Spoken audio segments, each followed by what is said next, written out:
Women aged 65 and older are relaunching their careers on platforms like OnlyFans, fulfilling needs otherwise lacking from their lives, and fighting back against a society that all but forgets they exist.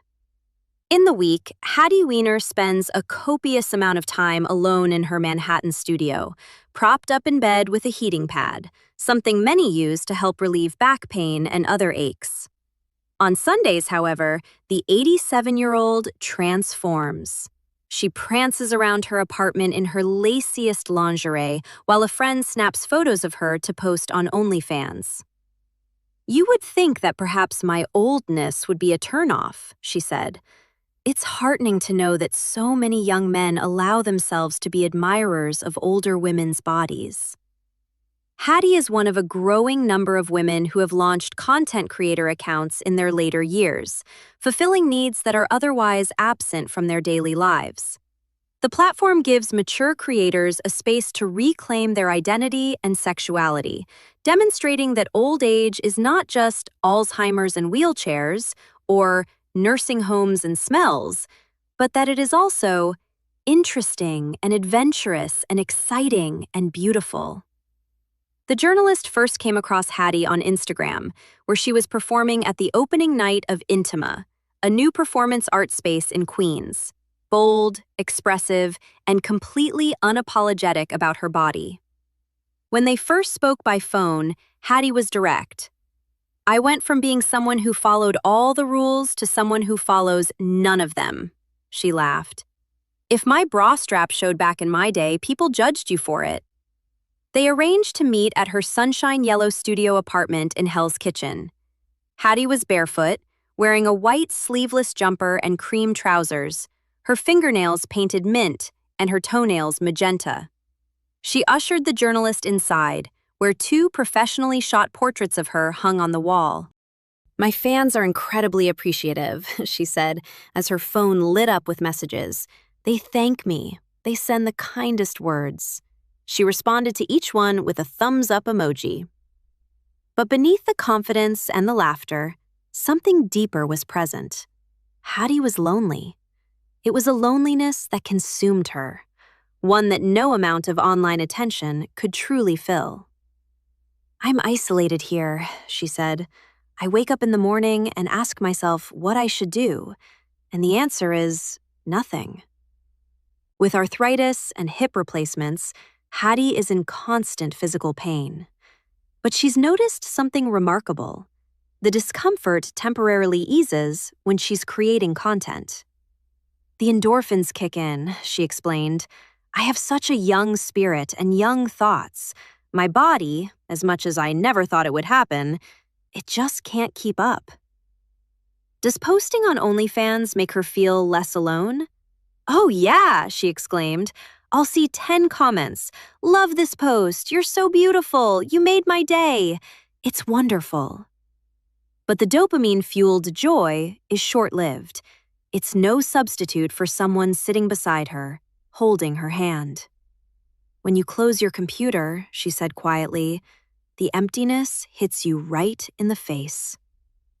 Aging is an inevitable biological process, but how it's experienced is deeply shaped by the world around us.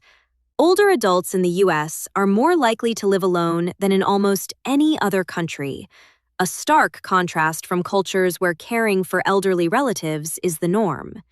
In China, adult children are legally required to visit aging parents. In Singapore, parents can take legal action if their children don't support their retirement. It comes as no surprise that nearly a quarter of older adults in America are socially isolated, and many face serious financial hardship too. Since 2010, the U.S. Retirement and Disability Program has been running a cash flow deficit. When the trust fund runs dry, Social Security benefits will be cut, funds that, for many, are already barely enough to live on. "If we don't do OnlyFans, we're living from one Social Security check to the next," said Michelle Hardenbrook, a 72-year-old content creator from Northern California. "What are you going to do if you have a health crisis? What if your house catches fire? What if the plumbing breaks?" She paused. There's no money, no way to fix that. For people with physical limitations, platforms like OnlyFans offer something uniquely valuable, a way to earn income from home, on their own terms, without the demands of a traditional job. Petra Daniels, a 68-year-old former actor, got into webcamming after a fall on her way to work in 1999 left her with a frozen shoulder that developed into arthritis. For a while, she sat in her apartment, depressed, in pain, out of work. Then she saw an advertisement looking for webcam performers. "Boom, boom, boom," she said. "That's how it all started." When the pandemic hit, she launched her own OnlyFans account. She'd dress up in wigs and stockings and colorful outfits, set her camera on a timer, and create playful, seductive content for her subscribers. Her fans would make requests, favorite characters, scenarios, personal messages. Petra noticed a striking difference between how she's perceived on dating apps versus on OnlyFans. "When I go on dating sites, it makes me feel worse about myself than I ever have," she said. "Men don't look at me. But on OnlyFans, everything is different. I have all these connections," she said. "So much appreciation."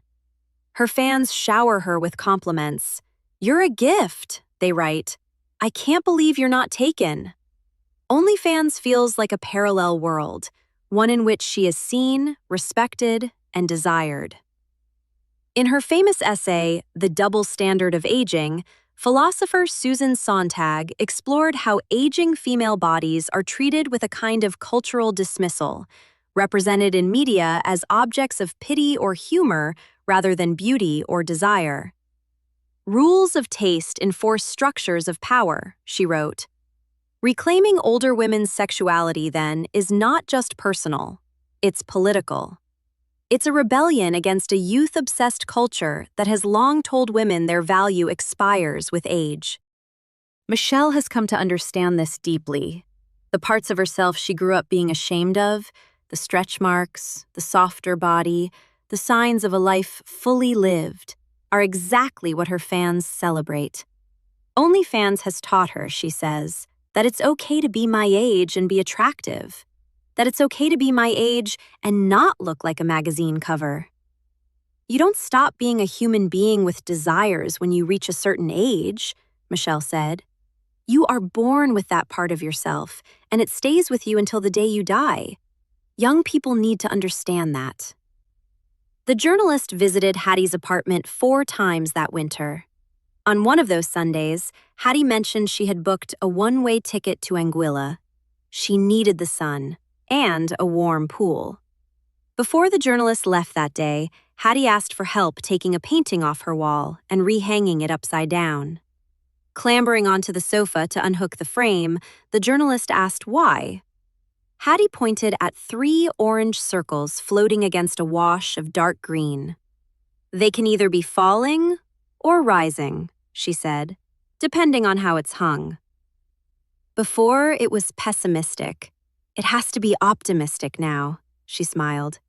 "There's a lightness," she said, "rising up toward the sun. And I love the sun.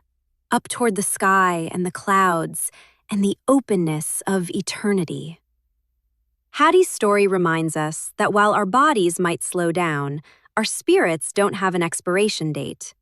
We aren't just wheelchairs and nursing homes. We are stories, we are desires, and we are still here. If you're navigating your 50s, 60s, or beyond, and you're tired of being invisible, join us. Hit that subscribe button for Aged and Confused. We're figuring out this chapter of life together with a little bit of grace and a lot of rebellion. I'm Elle. Thanks for being here.